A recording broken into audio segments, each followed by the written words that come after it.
Top ನ ಹುಡುಕ್ತಾ ಇದ್ದೆ ನಾನು, ಎಲ್ಲಿದೆ ಅಂತ ಹೇಳಿ ಹುಡುಕ್ಬಿಟ್ಟು ಇದನ್ನೇ ಹಾಕೊಂಡು ವಿಡಿಯೋ ಮಾಡ್ಬೇಕು ಅಂಡ್ ಇದೇ ಮಂಚದ ಮೇಲೆ ವಿಡಿಯೋ ಮಾಡ್ಬೇಕು, ಇದೇ ಬೆಡ್ಶೀಟ್ ಹಾಕಿನೇ ವಿಡಿಯೋ ಮಾಡ್ಬೇಕು ಅಂತ ಹೇಳಿ ನಾನು ಇವತ್ತು ವಿಡಿಯೋ ಮಾಡ್ತಾರೆ. ತಮಗಿಷ್ಟ ಬಂದಂತ ರೀತಿಯಲ್ಲಿ ಅಪ್ಪಪ್ಪಪ್ಪ ಯಾವ ಲೆವೆಲ್ಗೆ ಸೋಷಿಯಲ್ ಮೀಡಿಯಾ ಪ್ಲಾಟ್ಫಾರ್ಮ್ ಅಳ್ಳಾಡಿಸ್ಬಿಟ್ರಿ ಅಂದ್ರೆ, ಕಂಡೋರ್ ಮನೆ ಬೆಡ್ರೂಮ್ ವಿಚಾರ, ಸೆಕ್ಸ್ ವಿಚಾರ ಯಾವ್ದೋ ಒಂದು ವಿಡಿಯೋ ಬಂದಿದೆ ಅಂದ್ರೆ ಎಷ್ಟು ಬರ್ಗೆಟ್ಟಿ ಕೂತಿರ್ತಾರೆ ಅಂದ್ರೆ, ಅಲ್ಲೊಂದು ರೇಪ್ ಆಗಿದ್ರು ಇಲ್ಲ ಅಲ್ಲೊಂದು ಯಾವ್ದೋ ಒಂದು ಕ್ರೈಮ್ ನಡೆದಿದ್ರೂ ಈ ಒಂದು ಬೆಡ್ರೂಮ್ ವಿಚಾರನೇ ಅವ್ರಿಗೆ ಇಂಪಾರ್ಟೆಂಟ್ ಆಗಿರುತ್ತೆ. ಯಾಕಂದ್ರೆ ಒಳ್ಳೆ ವ್ಯೂಸ್ ಸಿಗುತ್ತಲ್ವಾ, ಒಳ್ಳೆ ಕಂಟೆಂಟ್ ಅಲ್ವಾ, ಅದ್ರಲ್ಲೂ ಒಳ್ಳೆ ಮಾನಿಟೈಸ್ ಆಗುತ್ತಲ್ವಾ. 2 ದಿವಸದಿಂದ ಅವ್ನು ಯಾವನ ಬಚ್ಚ ಲುಚ್ಚ ಕೆಲಸ ಮಾಡಿ ನನ್ನ ಒಂದು ಖಾಸಗಿ ವಿಡಿಯೋನ ವೈರಲ್ ಮಾಡಿದಕ್ಕೆ ಯಾವ ಲೆವೆಲ್ ವೈರಲ್ ಮಾಡಿದ್ರಿ ಅಂದ್ರೆ, ನಿಮ್ಗೆ ಇಷ್ಟ ಬಂದಂತ ರೀತಿಯಲ್ಲಿ ಈ ಟಾಪ್ ನ ಹುಡುಕ್ತಾ ಇದ್ದೆ ನಾನು, ಎಲ್ಲಿದೆ ಅಂತ ಹೇಳಿ ಹುಡುಕ್ಬಿಟ್ಟು ಇದನ್ನೇ ಹಾಕೊಂಡು ವಿಡಿಯೋ ಮಾಡ್ಬೇಕು ಅಂಡ್ ಇದೇ ಮಂಚದ ಮೇಲೆ ವಿಡಿಯೋ ಮಾಡ್ಬೇಕು, ಇದೇ ಬೆಡ್ಶೀಟ್ ಹಾಕಿನೇ ವಿಡಿಯೋ ಮಾಡ್ಬೇಕು ಅಂತ ಹೇಳಿ ನಾನು ಇವತ್ತು ವಿಡಿಯೋ ಮಾಡ್ತಾ ಇರೋದು.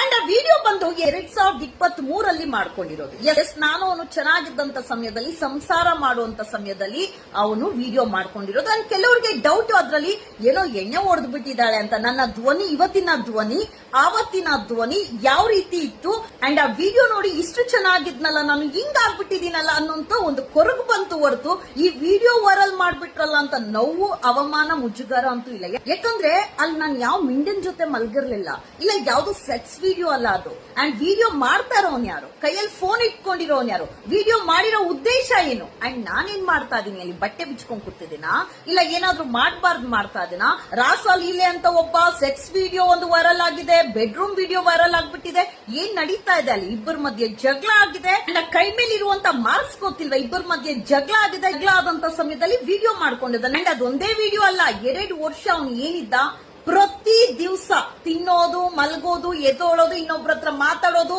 ಅದು ಟಾಯ್ಲೆಟ್ ಹೋಗಿರೋದು ಮಾಡ್ಕೊಂಡಿದ್ದಾನೇನೋ ಗೊತ್ತಿಲ್ಲ. 2 ವರ್ಷ ಅವನು ಬದುಕು ನಡೆಸಿದ್ದೆ ಬ್ಲಾಕ್ ಮೇಲ್ ಮಾಡ್ಕೊಂಡು ವಿಡಿಯೋ ಬಿಡ್ತೀನಿ ದುಡ್ಡು ಕೊಡು ಅಂತ ಹೇಳ್ಕೊಂಡು ಹೊರತು, ಆ 2 ವರ್ಷ ನಾನು ಏನ್ ಮಾನಸಿಕ ಕಿರುಕುಳ ಅನುಭವಿಸಿದೀನಿ, ಯಾವ ಲೆವೆಲ್ಗೆ ಅವ್ನು ನನ್ನ ಮೆಂಟಲಿ ಡಿಪ್ರೆಷನ್ ತಂದಾಕಿದ್ದ, ಎಷ್ಟು ನಂಗೆ ಮಾನಸಿಕ ಕಿರುಕುಳ ಕೊಟ್ಟಿದ್ದ, ಅವನು ನನ್ನ ಹತ್ರ ಇರುವಂತ ಒಡವೆ ದುಡ್ಡು ಕಿತ್ಕೊಳ್ಳೋಕೋಸ್ಕರ ಮಾತ್ರ ಅವನು ಆ 2 ಇಯರ್ಸ್ ಫೋಕಸ್ ಮಾಡಿ ಪ್ರತಿಯೊಂದು ವಿಡಿಯೋ ಮಾಡ್ಕೊಂಡು ಪಬ್ಲಿಕ್ ಲೈಫ್ ಅಲ್ಲಿ ಇರೋದಕ್ಕೆ ನಾಳೆ ದಿವಸ ವಿಡಿಯೋ ಬಿಡ್ತೀನಿ ಅಂತ ಅವ್ನು ಅವಾಗೇ ಬ್ಲಾಕ್ ಮೇಲ್ ಮಾಡಿದ್ದ. 2022 FR ಆಗಿದೆ, ಬ್ಲಾಕ್ ಮೇಲ್ ಮಾಡ್ತಾ ಇದ್ದಾನೆ ವಿಡಿಯೋಸ್ ಮಾಡ್ಕೊಂಡು ಅಂತ ಹೇಳಿ ಆವಾಗೆ ನಾನು FR ಮಾಡಿದ್ದೀನಿ. ಅದನ್ನ ಇವ್ನು ಯಾವನೋ ಬಚ್ಚ ಇದಾನಲ್ಲ, ಲುಚ್ಚ ಕೆಲಸ ಮಾಡುವಂತ ಈ ಸುಮಂತ್ ಲೋಫರ್ ಅಯೋಗ್ಯ, ತನಗೇನ್ ಬೇಕಾಗಿರೋದು ಅವನಿಗೆ ಫಾಲೋವರ್ಸ್ ಇನ್ಕ್ರೀಸ್ ಆಗ್ಬೇಕಾಯ್ತು.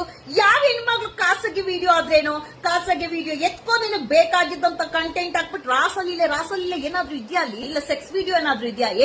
ಗಂಡ ಹೆಂಡತಿ ಅಂತಂದ್ರೆ, ಸಂಸಾರ ಅಂತ ಅಂದ್ರೆ 1000 ನಡೆಯುತ್ತೆ, ಬೆಡ್ರೂಮ್ ಅಲ್ಲಿ 1000 ನಡೆಯುತ್ತೆ. ಅದನ್ನ ತಗೊಂಡು ವಿಡಿಯೋ ಮಾಡಿ ಪಬ್ಲಿಕ್ ಅಲ್ಲಿ ಪಬ್ಲಿಷ್ ಮಾಡೋ ಒಂದು ಸಂಸಾರಿನ